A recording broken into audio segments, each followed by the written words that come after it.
करतो करतो. बरं आज नाही उद्या करतो पण करतो. कमेन. हो चला चल बाय बाय बाय ठेवतो. हो बाय. प्रीतम सर, प्रिया मॅडमच्या बॅगा. अरे पारू तू का आणलंस या बागा? त्यांनी सांगितलं का तुला आणायला? यार प्रिया मॅडम असं का करतात तुम्हाला खरंच कळत नाही. दे इथे. अहो प्रीतम सर काय चाललंय तुमचं? हे बघा प्रिया मॅडमनी नाही दामिनी मॅडमनी सांगितल्या होत्या. आणि सांगितल्यास प्रिया मॅडमनी तर काय बिघडलं? हो माझं हेच तर काम आहे. तू काय फक्त सर्वंट आहेस या घरची?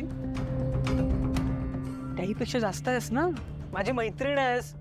अगं आई तर तुला मुलीसारखं मानते. असं काय करतेस तू? प्रीतम सर, ह्यो तुमचा मोठेपणा झाला. आणि खरं सांगू का मला ही समधी कामं करण्यानं काहीच वाटत नाही. समध्यांची काळजी घेणं, ह्या घरची सेवा करणं हे माझं कर्तव्य आहे.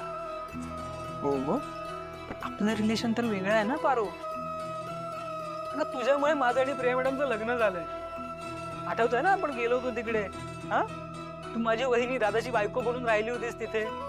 हा भलेही ते सगळं खोटं होतं पण किती काळजी घेतली होतीस तू दादाची. आणि इतकी चांगली काळजी घेतली होतीस ना की दुसरं कोणी घेऊच शकत नाही. उद्या त्याची खरी बायको आली ना तरी इतकी चांगली काळजी घेईल की नाही मला माहित नाही. काय बोलतेस तू? प्रीतम सर, हे तुम्ही आत्ताच नाही ठरवू शकत. मला खात्री आहे देवी आई आदित्य सरांसाठी चांगलीच मुलगी शोधतील.